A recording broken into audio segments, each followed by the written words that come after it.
You'll hear people say, it's not in the New Testament. Jesus never taught tithing. Yes, he did. Jesus himself said, you should tithe, yes. But don't leave the weightier matters of the law undone. But it didn't mean that he didn't want that to be done. That's why I said, you should tithe. Paul taught tithing. Yeah. And here's what's interesting. Tithing was not part of the ceremonial law or the civil law. It was part of the moral law. Abraham tithed before there was a law. So did Isaac and Jacob. This is week 2 in our series entitled Creating Margin in Your Life. Now, last week we talked about creating margin in your schedule. This week we're going to talk about creating margin in your finances. Now, let me explain what I mean by margin in your finances.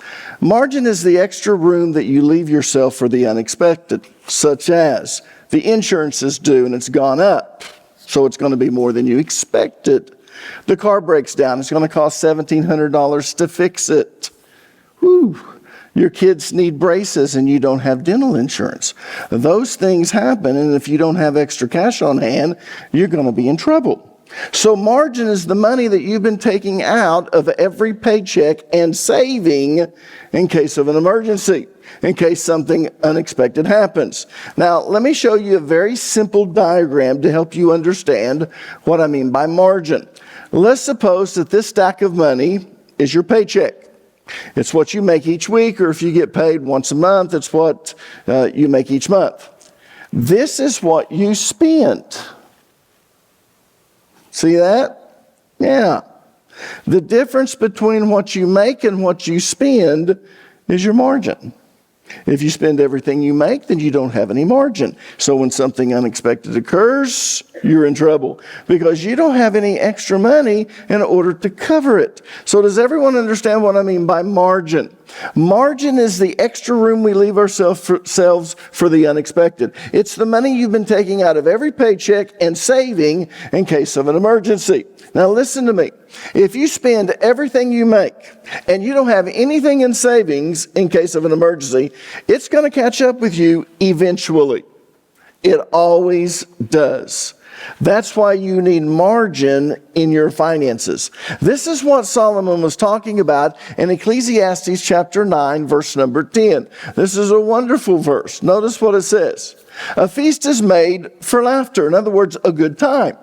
Most of you are going to celebrate Thanksgiving with your family and your friends, and you're looking forward to it.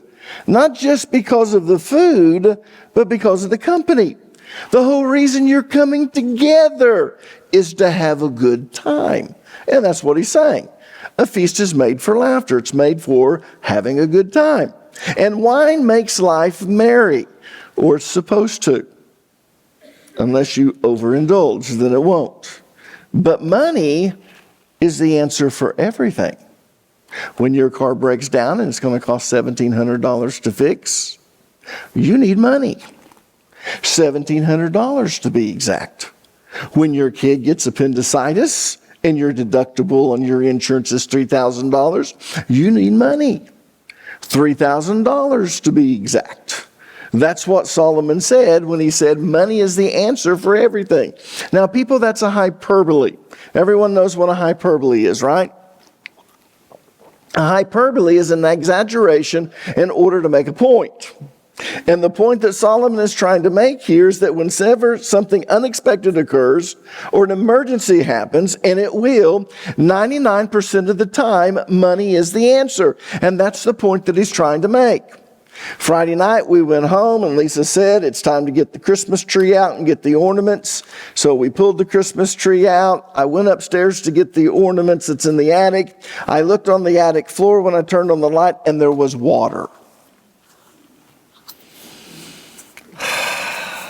99% efficiency is good on the heat and air conditioning, except for the condensation lines for the heater.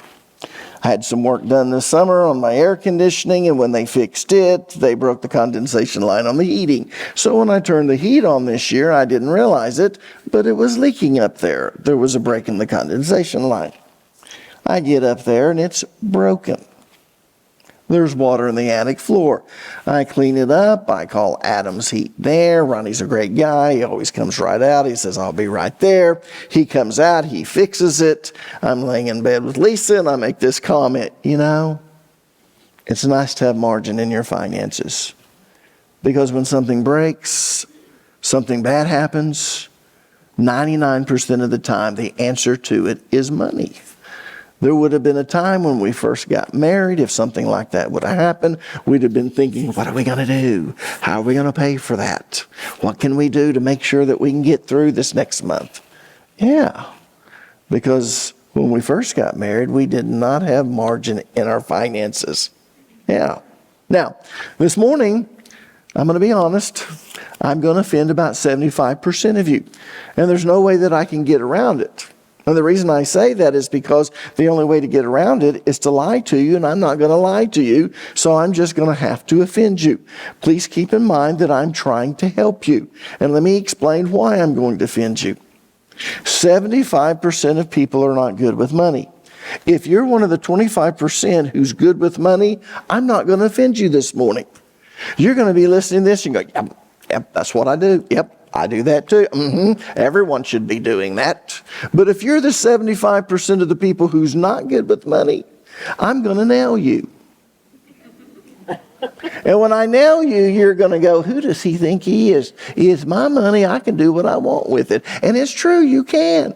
We are not a cult. You do not have to agree with what I say. You don't have to live by the way I tell you to live. You can do anything that you want to do because you have a free will. But let me just tell you, if you violate God's principles, you'll pay the price. So sometimes I get a little snarky.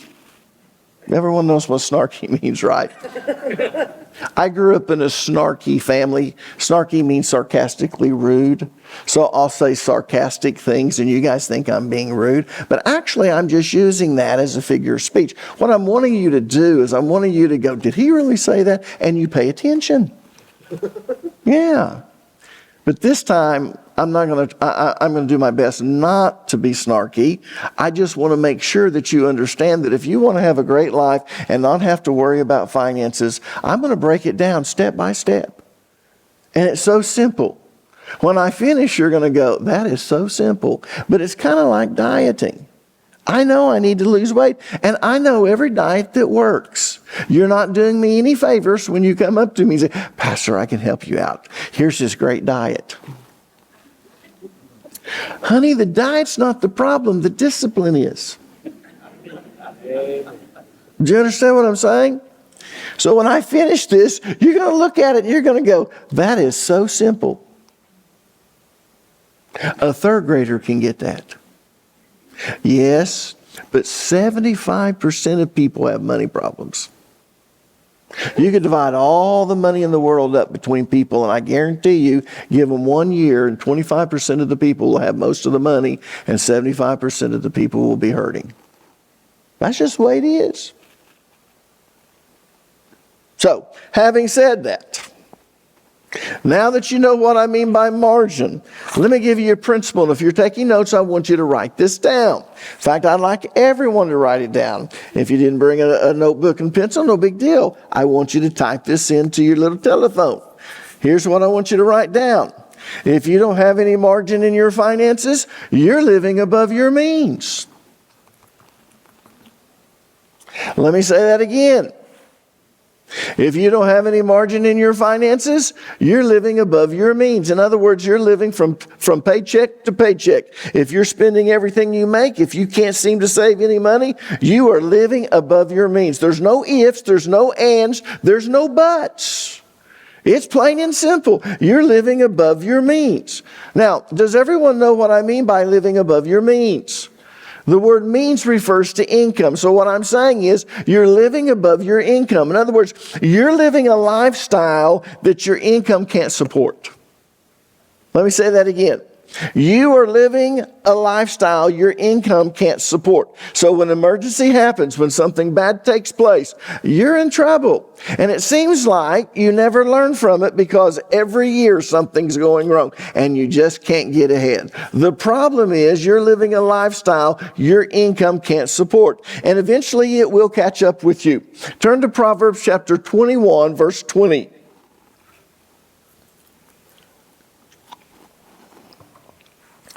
The wise man saves. Now that's a new concept for some of you, so I want you to underline that word. The wise man saves for the future. Why? Anyone know why the wise man saves for the future? Because we don't know what the future holds. I don't know what's going to happen tomorrow. I sure as heck didn't expect Friday night to go home and find water on my attic floor. You never expect that. And people will make this comment. Well, I didn't see that coming. Of course not. It's in the future. You never see it coming. So guess what? The wise man saves for the future because he doesn't know what the future holds. But the foolish man, see the contrast here? Spends whatever he gets. It's out there. Now here's what's kind of sad. If you have children, you'll realize some of them are savers and some of them are spenders. And if children are savers, these concepts come natural for them. If you have a child that's a spender, you better teach them what I'm going to teach you, because they're going to go from heartache to heartache, always having financial problems. And if you're an enabler as a parent, you're going to always be giving them money. Now, I would have told you after watching my dad enable that I would have never been an enabler. Thank God my kids are good kids. Because my wife knows I'd probably be an enabler. My grandkids better never find out I have a bad bark, but boy, there's no bite to it. Is that not true, honey? It's true. But here's what it says. The foolish man spends whatever he gets. But the reason he's foolish is because he's spending all of his paycheck, and when the future brings forth an emergency or something bad takes place, he doesn't have anything that's there. When mechanical things break, when clothes wear out, when injuries occur, that person's in trouble. Now, in today's society, it's easy to live above your means because of the way we give credit. If you can't afford to pay for something with cash, you can buy it on credit. Low monthly payments, and it's easy. So you start buying everything on credit. Appliances, vehicles, lawnmowers, furniture, boats, motorcycles, etc. And you start using your credit cards for luxury items. New clothes, eating out, vacations. And the average credit card interest rate now, guess what? Is 18.24%. If you have really good credit, 16%. Oh yeah, you get those 0% for so long, but it ends, people. So I get a new credit card, Pastor Allen. I figured out a way. No, you haven't. Trust me. You haven't. 18.24%, that's 20%. There are people who really will rack up $100,000 on credit cards, and they're paying $20,000 a year just on the interest and never paying on the principal. $50,000. That's $10,000 just on interest. Yeah, for the year. And they get into a pattern of buying everything on credit. And before they realize it, they've got all of this debt. And their whole paycheck is going towards bills. And they're living paycheck to paycheck. They don't have any money in the bank. They don't have any retirement, so they're counting on Social Security, which is a government Ponzi scheme. Do you expect it to be there when you're there, Alan? Yes, I do.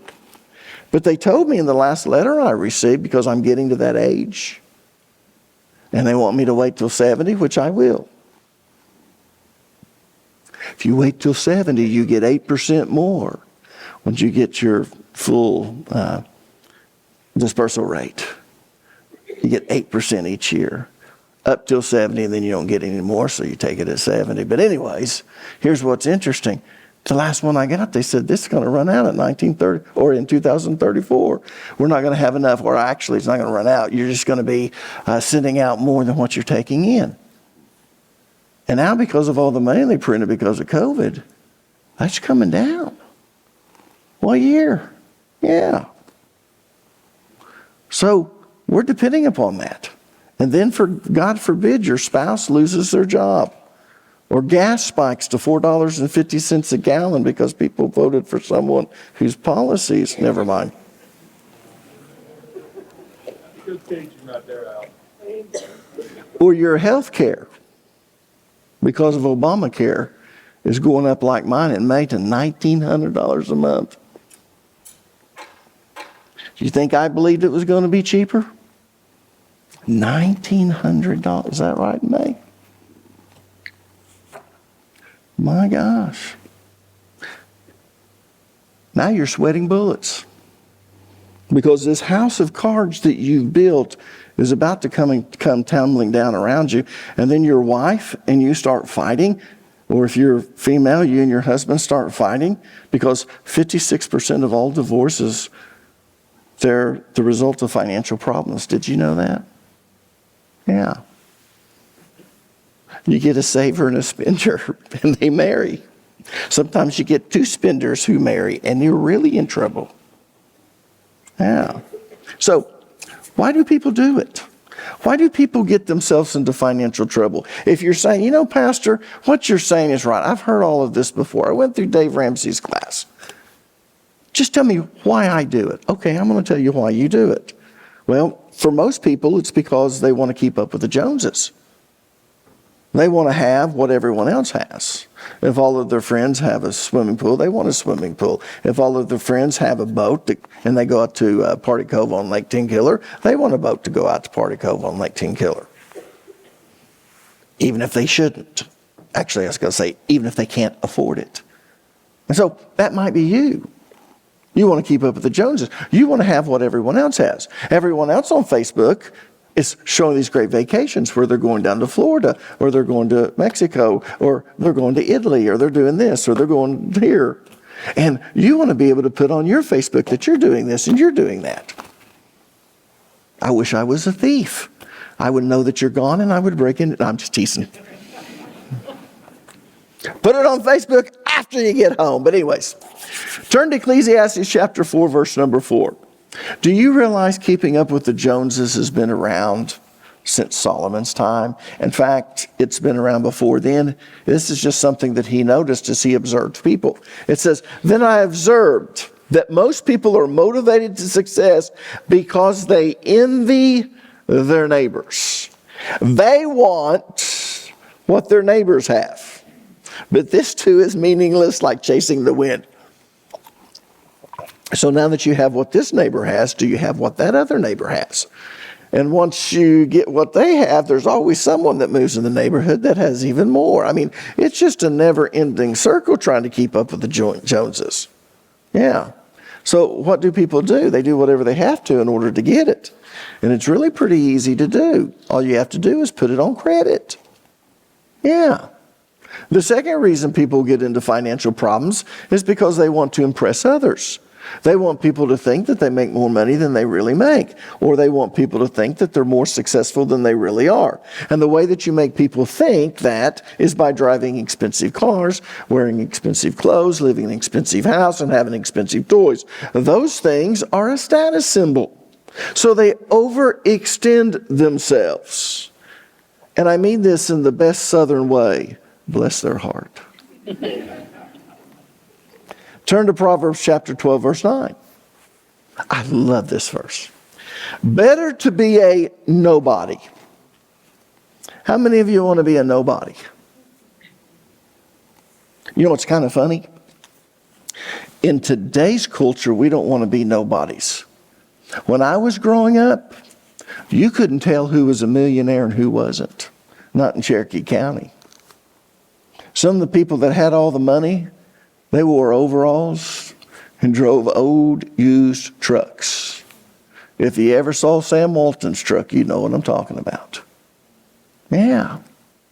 No one wants to be a nobody in today's culture. But notice what it says. Better to be a nobody and yet have a servant than pretend to be somebody. I love that. Pretend to be somebody and have no food.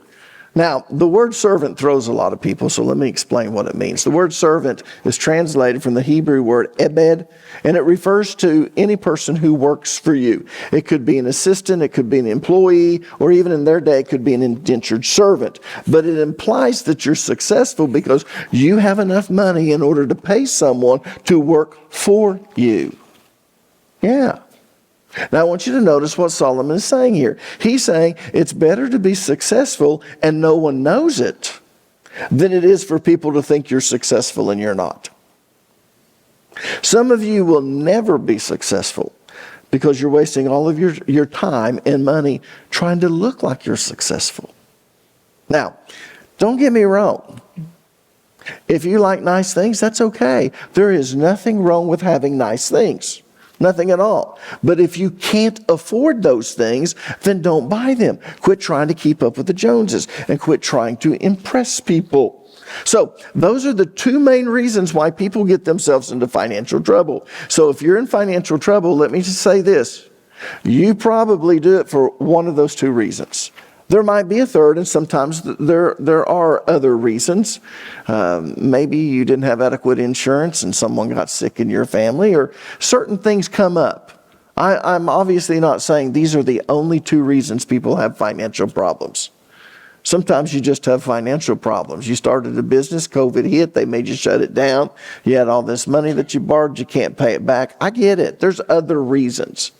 But for the majority of people, the reason they're in financial trouble is because of one of these two reasons. The first reason is caused by covetousness. They want what others have. In essence, they're coveting what others have. How many of you know the difference between desiring something and coveting? Because the Bible says we're not supposed to covet. So every once in a while, I hear someone say, oh, I'd love to have, oh, I'm coveting, I shouldn't do that. Oh, wait a minute. God doesn't mind you having the desires of your heart as long as it's not going to pull you away from Him. Doesn't mean He's going to guarantee you get it, but what's the difference between desiring something and coveting? I don't want to walk when I golf, and so when I see someone with a golf cart, I go, I'd like a golf cart. Is that coveting?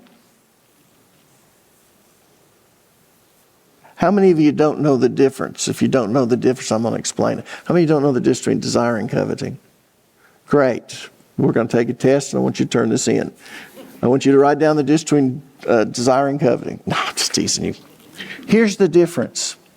You can desire something and not be coveting because you're not willing to sin in order to get it. Desire becomes coveting when you're willing to sin in order to get it. You're willing to do something that you shouldn't do in order to get it. We're not supposed to live above our means. If you're willing to do that, then that means that you're coveting, you're not desiring. What's interesting is, as we seek God, many times He gives us the desires of our heart. Lisa and I many times have got to experience and enjoy things that we couldn't afford simply because God gave them to us. But we would have never done that on our own because we would have had to violate biblical principles in order to do that. And that's when desire turns into coveting. I just wanted you to know that. The second reason that most people in financial trouble is the result of pride. Again, they want to impress others. They want people to think that they're richer than they are, or they're more successful than they are. And at that point, that's kind of sinful too. I'm telling you, the greatest sin that was ever committed was Lucifer's sin, and it's the result of pride. Adam and Eve's sin can be traced back to pride. What did he entice them with? You can be like God. Wow, I can be this way. Yeah, it's pride. So, how do you create margin in your finances? Well, obviously, you need to spend less than you earn, and you need to save what you don't spend. That's how you create margin in your finances. Now, if you want to get your finances in order, let me give you the 4 steps that you need to take. I'm going to lay it out really simple. A third grader can understand it. You can do it. It still takes discipline, and you've got to be willing to make the cuts where it's necessary, but it needs to become a lifestyle. So here are the 4 steps that you need to take. Step number 1, you need to tithe 10%. Before you pay any bills or you spend any of your money, you need to give God His part. Why? Because tithing is what we're commanded to do. You'll hear people say, it's not in the New Testament. Jesus never taught tithing. Yes, He did. Jesus Himself said, you should tithe, yes. But don't leave the weightier matters of the law undone. But it didn't mean that He didn't want that to be done. That's why I said, you should tithe. Paul taught tithing. Yeah. And here's what's interesting. Tithing was not part of the ceremonial law or the civil law. It was part of the moral law. Abraham tithed before there was a law. So did Isaac and Jacob. Yeah. Why should we tithe? Pastor, if you're having financial problems, why in the world would you tell someone with financial problems to tithe? They're already hurting. Well, I'll tell you why. 90% blessed by God goes a whole lot further than 100% cursed. I don't know how it works, but I can promise you, Lisa and I have always tithed. And God has always taken care of our needs and always gone above and beyond what we needed. I don't know how God does it, but He does it. And so one day I'm looking at this and I just realized, you know what? 90% blessed by God goes a whole lot further than 100% cursed. And the reason I say you pay God first is because it's the principle of first fruits. The book of Leviticus says that tithing is first fruits. Now let me give you the principle of first fruits if you don't know what the principle of first fruits is. The principle of first fruits states that by virtue of who God is, He deserves the best of everything and the first of everything. That's why in the Old Testament, if you didn't tithe first and you kept some of it to help pay your bills, but you paid it back later, you had to pay 20%. Why? Because you didn't give it as first fruits. So the very first thing you do, you get that paycheck, 10%. If you teach your kids to do that when they're young, they'll always do it and they'll never count on it. The reason it's so hard for many of you and you're fearful is because you count on that. What if God doesn't come through? Teach your children to do it and they won't ever have to worry about that. That's good teaching, Pastor Allen. Step number 2, pay yourself 10% before you pay anyone else. Yeah. You pay God first, you pay yourself second. 10%. And this is what you do with that 10%. You save until you have at least 3 months living expense. That's the minimum. Yeah. That's the minimum.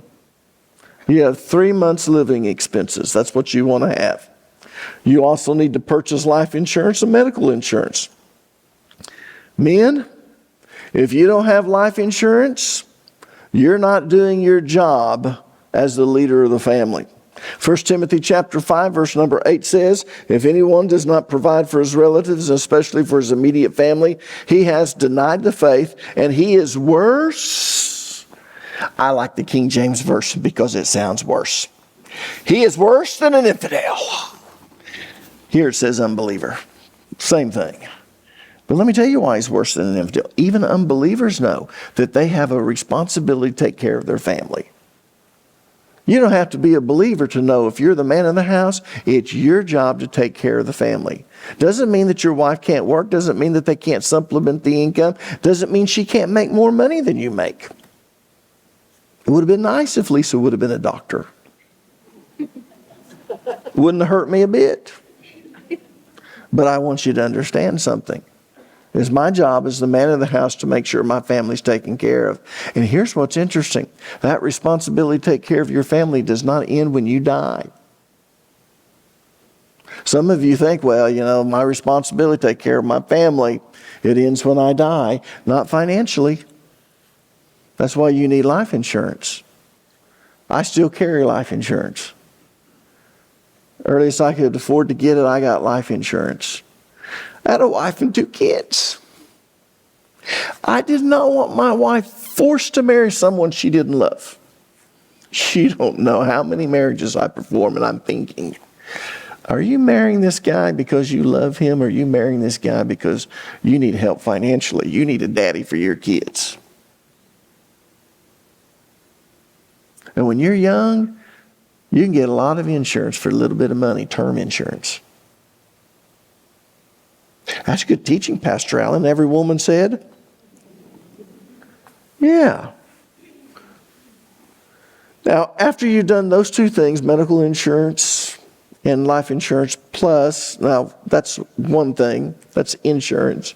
And the other thing is 3 months of savings. After you've done those 2 things, begin investing for retirement. There's going to come a time when you're too old to work and people don't want you. And when you get to that point, you need to be able to provide for yourself financially. It is not your children's responsibility to financially support you when you retire. Well, they have a responsibility. Yes, they do. They have a responsibility to take care of you, but financially, no. You should have the money there so they can take care of you. Where do you get that, Pastor Allen? I get that in 2 Corinthians chapter 12, verse number 14. Notice what it says. Now I'm ready to visit you for the 3rd time. In other words, I'm getting tired of coming in there. Ever had your dad tell you that when you were little kids? If I come in this bedroom one more time? You didn't have brothers. We'd be in there fighting. My dad would come in there. You guys quit fighting. Don't make me come back in here. Well, we'd be good for about 15 minutes, then it'd start again. Dad would come and say, if I come in here one more time, we're going outside. Because my dad meant what he said. So we go outside where he couldn't hear us fighting. Anyways, notice what this says. I just thought of that when I'm thinking, I'm ready to visit you for the 3rd time. Paul had to get on the Corinthians quite a bit, and so he was going there. How many of you know that Corinth was much larger than Athens? Athens was only about 25,000 people at the time of Paul, and Corinth was between 150 to 250,000. Huge.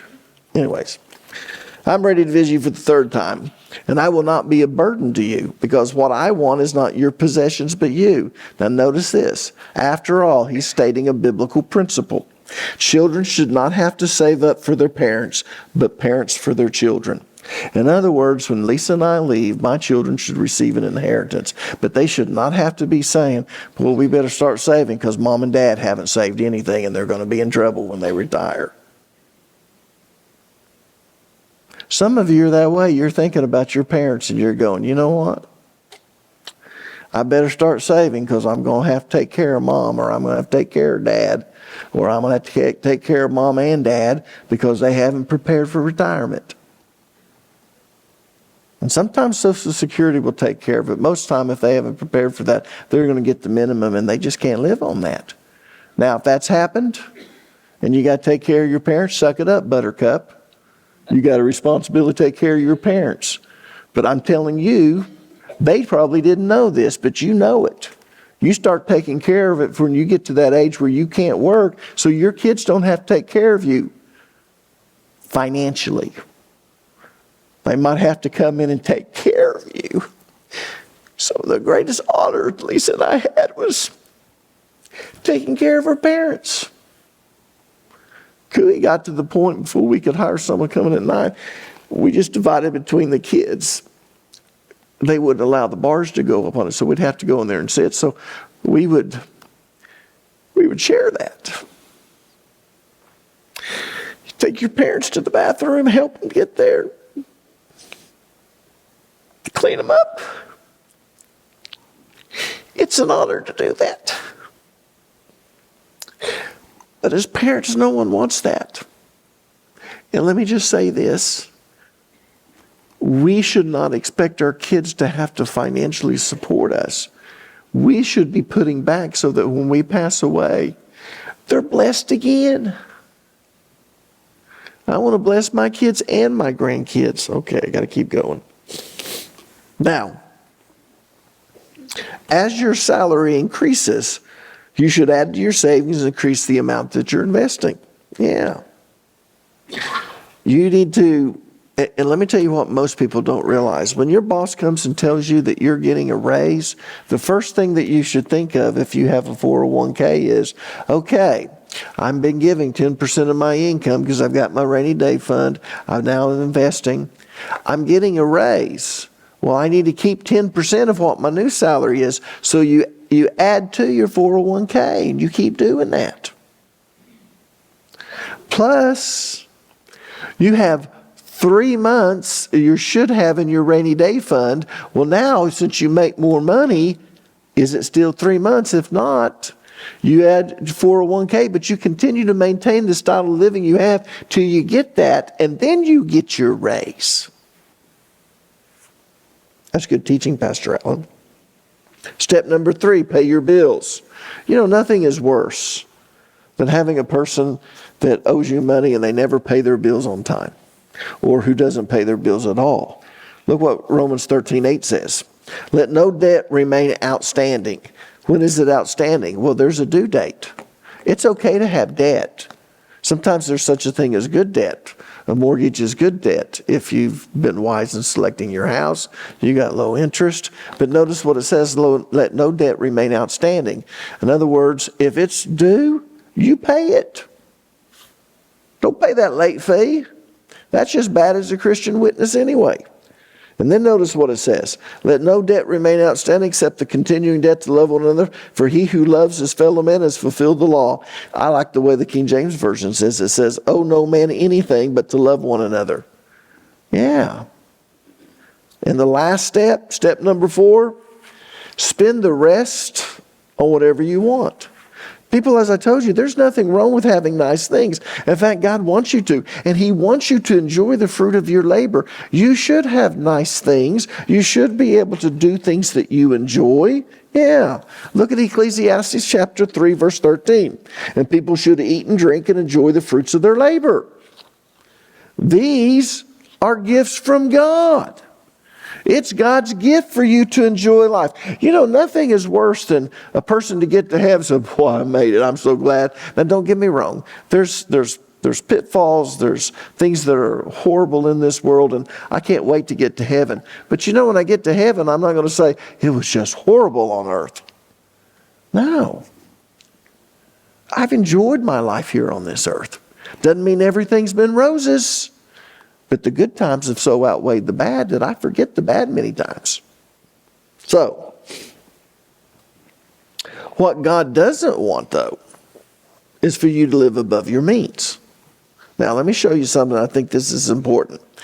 Let's go back to your rainy day fund. Let's show that on the screens if you don't mind. I think I have it back here. If you notice, this is what you should do. You tithe 10%, you pay yourself 10%, and then here's your bills and expenses, then whatever you want. Now, when you pay yourself 10%, you built up this rainy day fund. You got 3 months of your salary in there. Why? Because have you ever priced a new heat and air conditioning unit? Central Air? Anywhere between $8,000 to $12,000.